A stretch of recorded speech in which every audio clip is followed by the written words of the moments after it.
Olá, bem-vindos à nossa conversa de hoje. Ok, vamos começar a desempacotar isso então. O tema hoje são aqueles direitos fundamentais, sabe? Ligados às penas, à prisão, ao processo legal aqui no Brasil. A gente vai olhar uns trechos da Constituição Federal, a CF, e umas leis que complementam. A ideia é entender as garantias essenciais, né? Aquelas que protegem cada um de nós perante o sistema de justiça. Vamos começar pelos princípios da pena. A Constituição, lá no artigo 5º, inciso X, LV, ela traz o princípio da pessoalidade. A ideia básica é que a pena não pode passar da pessoa do condenado, certo? A responsabilidade penal é individual, só dela. Exato. E o interessante aqui, sabe, é essa diferença entre o penal e o civil. Porque assim, embora a sanção criminal mesmo não passe para os herdeiros, a obrigação de reparar o dano financeiro do crime, ou tipo a perda de bens que o juiz decidiu, isso sim pode chegar nos sucessores. Mas atenção, né? Só até o limite do valor da herança que eles receberam. É um equilíbrio delicado aí. Entendi, faz sentido. E logo depois, no inciso XLVI, vem o princípio da individualização da pena. Quer dizer, cada pessoa tem que receber a punição na medida certa, Tá né? certo. Justa pelo crime que cometeu. A lei até prevê vários tipos: prisão, multa, perder bens, prestar serviço para a comunidade. Isso. E a Constituição também é bem direta sobre o que não pode ter de pena no Brasil. O inciso XLVI o proíbe explicitamente. Pena de morte só se for em caso de guerra declarada, claro. Penas perpétuas. E aí vale lembrar que o Código Penal limita o tempo máximo de prisão a 40 anos, né? Também proíbe trabalhos forçados, banimento e penas cruéis. São limites muito importantes, assim, ligados diretamente à dignidade da pessoa. Agora, mudando um pouco o foco.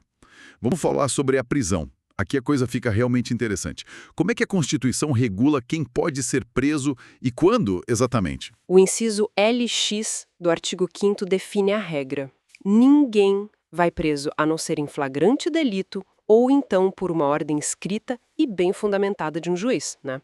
A exceção é só para transgressão militar. Pois é, e essas regras são, assim, fundamentais para evitar a prisão arbitrária, abuso de poder. E uma vez que a pessoa é presa, ela tem uma série de direitos garantidos ali nos incisos seguintes, do LX2 ao LX6. Tem que ser informada dos direitos dela, incluindo o de ficar calada, o famoso direito ao silêncio, para não produzir prova contra si mesma, sabe?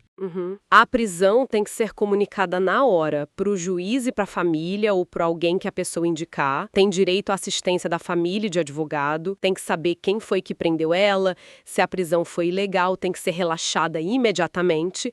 E ainda tem a possibilidade de responder em liberdade provisória. E aquela história de prisão por dívida, isso ainda existe? Como funciona? Então, a regra geral é não prender por dívida. O inciso XVR só permite em um caso bem específico, para quem não paga de propósito e sem justificativa a pensão alimentícia. A Constituição até falava do depositário infiel, lembra? Mas o Brasil assinou o Pacto de São José da Costa Rica e o Supremo, o STF, já deixou claro na súmula vinculante 25 que esse tipo de prisão civil não rola mais por aqui. Ah, certo. E mesmo para quem já está cumprindo pena, dentro da prisão mesmo, ainda tem garantias? Né? Os incisos XLV8, a L falam disso. Sim, sim.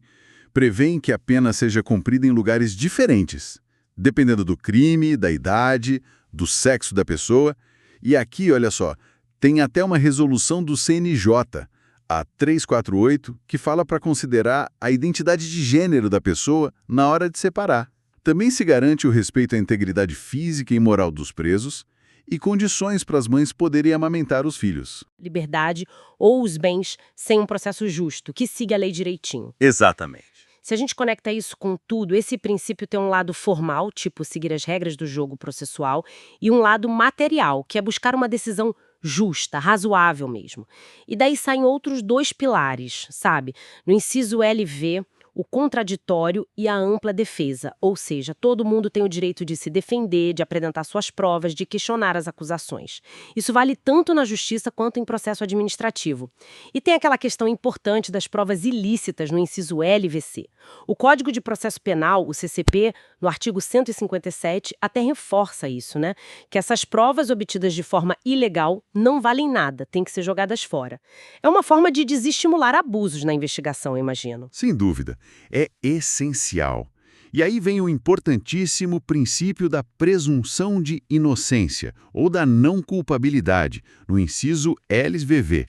Ninguém pode ser considerado culpado até o trânsito em julgado da sentença. Quer dizer, até a decisão ser final, sem mais nenhum recurso possível.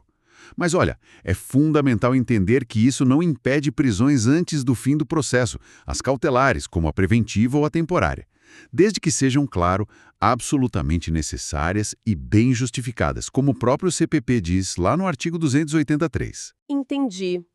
E para fechar essa parte das garantias do processo, a Constituição ainda traz outros pontos, né? Nos incisos LV 98 a LX. Via de regra, quem já tem identificação civil não precisa passar pela identificação criminal, a não ser que a lei diga o contrário. Se o Ministério Público demorar para agir, a vítima pode entrar com a ação penal.